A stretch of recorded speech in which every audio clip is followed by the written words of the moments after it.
कहानी शुरू होती है चमकती दमकती न्यूयॉर्क की उन ऊंची इमारतों और शोर शराबे वाली गलियों से, जहां टेरी नाम की एक बेहद खूबसूरत और टैलेंटेड डांसर छोटे शहर से अपनी आंखों में शोहरत के ख्वाब लिए कदम रखती है। वह दुनिया की सबसे बड़ी बैलेट डांसर बनना चाहती है, लेकिन किस्मत को कुछ और ही मंजूर था। एक बड़े शो के दौरान टेरी का पैर बुरी तरह मुड़ जाता है और उसकी एड़ी की हड्डी किसी सूखे पेड़ की टहनी की तरह चटक जाती है। उसकी वो चीख, जो उस थिएटर के सन्नाटे को चीर देती है, उसे रातों रात मशहूर तो कर देती है, पर एक अभागी डांसर के रूप में जिसकी करियर अब खत्म होने की कगार पर है। महीनों बीत जाते हैं।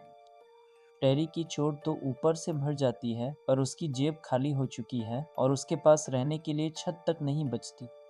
उसकी दोस्त और रूममेट उसे घर से निकालने की धमकी देती है, क्योंकि महीनों से किराया नहीं दिया गया है। दोस्तों, यहाँ सस्पेंस तब गहराता है जब टेरी अपनी किस्मत आजमाने के लिए दोबारा ऑडिशन देने जाती है, पर वहाँ के जज उसका मजाक उड़ाते हुए कहते हैं कि क्या वह वही लड़की है जो पैर तोड़कर गिर गई थी।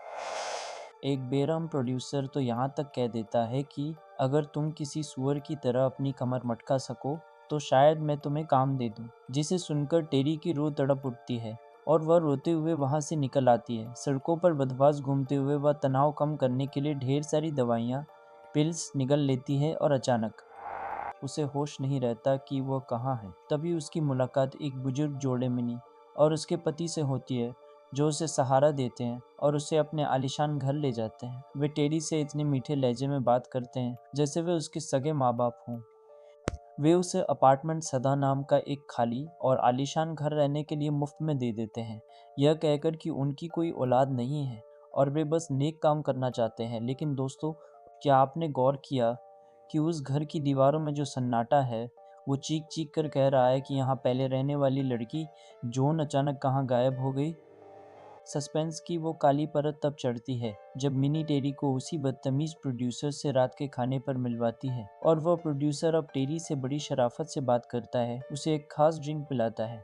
और जैसे ही टेरी वो ड्रिंक पीती है, उसे ऐसी खौफनाक और शैतानी तस्वीरें, विजन्स दिखने लगती हैं, जैसे हजारों हाथ उसे छू रहे हों और काले लिबास में कुछ साए उसे एक शैतानी सितारे, स्टार शेप की शक्ल में लेटाकर कोई रूहानी और खौफनाक तांत्रिक अनुष्ठान, रिचुअल कर रहे हों। जब अगले दिन टेरी की आंख खुलती है तो प्रोड्यूसर उसे लीड रोल का ऑफर देता है, पर टेरी को एहसास नहीं है कि उसने अपनी रूह का सौदा उस शैतान से कर लिया है, जिसकी कीमत उसे अपने खून से चुकानी होगी। दोस्तों, अब कहानी उस रूह कंपा देने वाले और रोंगटे खड़े कर देने वाले अंजाम की ओर बढ़ रही है। वो धरती है जब टेरी को अपनी जांघों पर वो अजीबोगरीब लाल निशान मिलते हैं, जो चीख चीख कर कह रहे हैं कि उस रात उस शैतानी अनुष्ठान में उसके साथ कुछ बहुत ही घिनौना और रूहानी तौर पर गलत हुआ है। मिनी और उसका पति अब उसके इर्द गिर्द किसी शिकारी की तरह घेरा कसने लगते हैं और उसे एक अजीब सा मरहम ऑइंटमेंट देते हैं, जिसे लगाते ही उसका टूटा हुआ पैर रातों रात ऐसे ठीक हो जाता है जैसे कभी चोट लगी ही ना हो।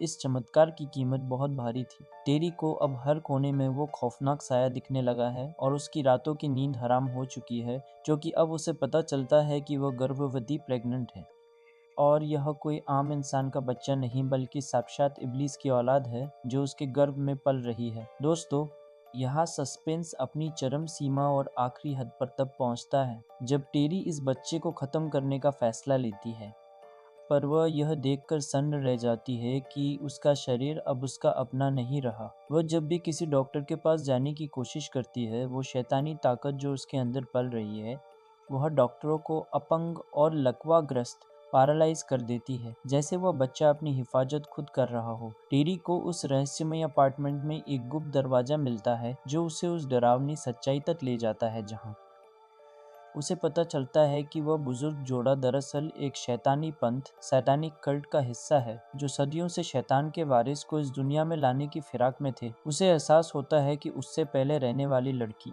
जॉन भी इसी साजिश का शिकार हुई थी और उसकी मौत कोई हादसा नहीं बल्कि एक बलिदान था। अब टेरी उस ऊंची इमारत के टॉप फ्लोर पर बने उस शैतानी कमरे में पहुंचती है जहां वह उस प्रोड्यूसर को मौत के घाट उतार देती उसे फिर से भयानक सपना और आया उसे चारों जिसमें तरफ से बहुत उन सारे काले सायों ने घेर लिया है।